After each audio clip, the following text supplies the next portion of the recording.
It is very significant, very relevant, and it was necessary for the purpose of a smooth, transparent functioning of the judiciary, and also the way speculations were going over that many other people are involved in the matter. Those names also would also come.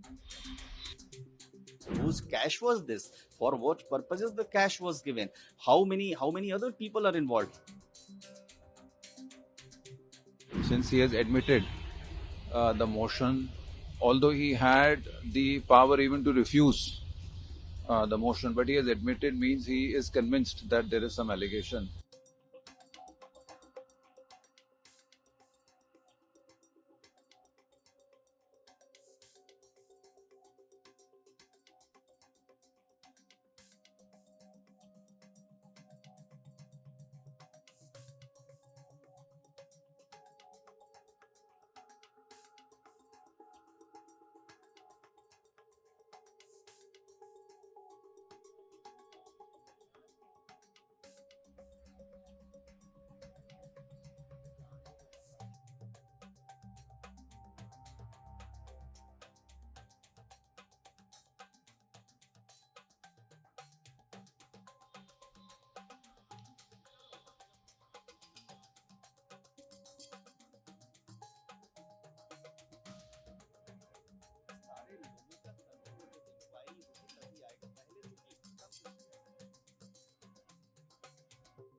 It is a very good welcoming step of the Honorable Speaker Lok Sabha for constitution of committee of one Honorable Supreme Court judge, one Honorable Chief Justice of Rajasthan High Court, and one noted jurist.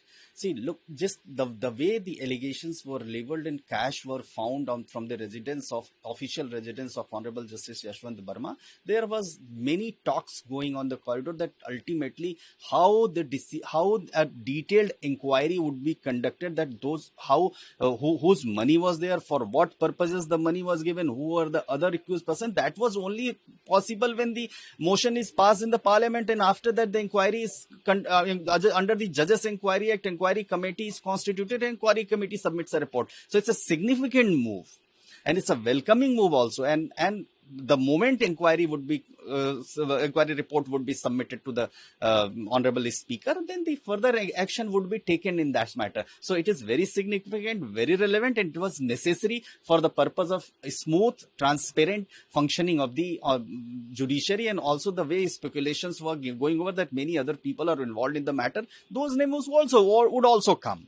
See, honorable judges and judiciary is very independent and very transparent, and very effectively they deliver the justice. So one or two cases does not make the judiciary defame the judiciary and judicial system's role. But yes, it was required because there were many debates going on among the public that ultimately whose cash was this, for what purposes the cash was given, how many other people are involved. So in order to have a transparent and robust inquiry, and also that who are the persons involved into this, the inquiry was required. And that inquiry, after that, I think that the truth would prevail, and we will come to know that how many other people are who are involved into this matter. So far as the larger judiciary is concerned, that is not affecting one incident, two incident does not affect the judiciary's credibility among the public and the judicial system.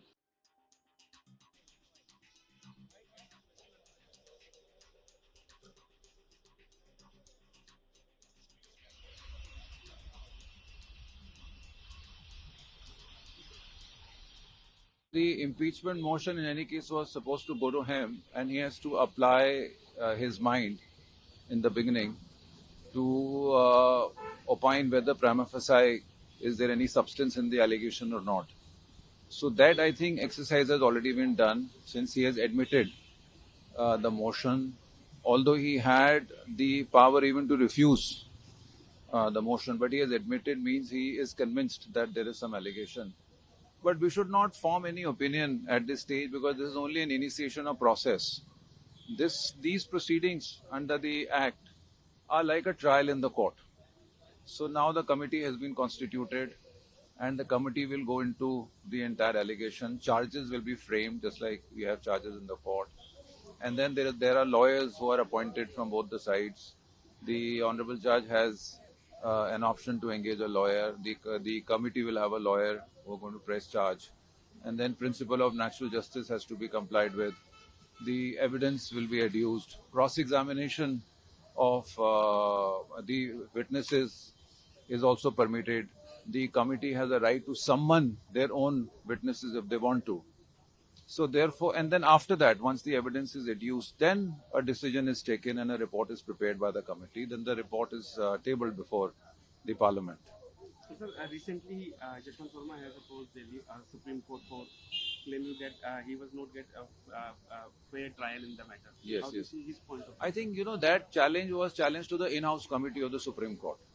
That challenge was not pertaining to these proceedings. That's what the Honorable Supreme Court has also said, that the proceeding which was challenged in the writ petition was with regard to the in-house inquiry, which was technically a fact-finding inquiry. It is not a trial under the Judges Inquiry Act.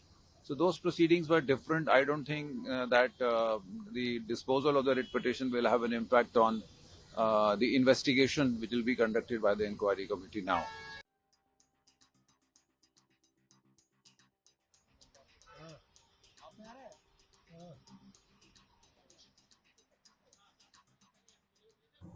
The constitutional provision for impeachment of a judge is provided particularly for the High Court under Article 218 of the Constitution.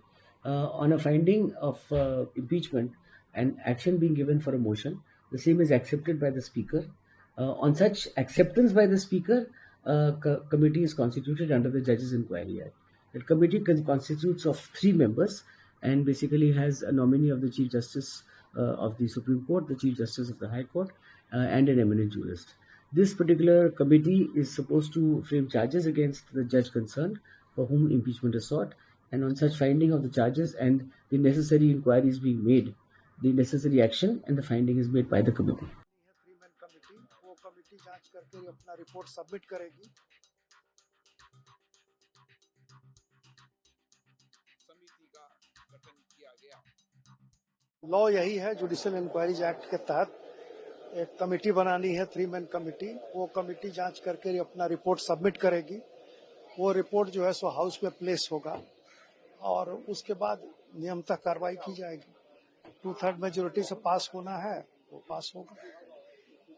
लेकिन इसमें कहा गया है कि जल्द से जल्द report देना है, तो क्या अब तो जो भी होगा वो अगले सेशन में ही होगा? ऐसा लगता है कि अगले ही सेशन में होगा, चूंकि अब तो 2-4 दिन ही समय रह गया है. तो अब देखते हैं क्या होता है.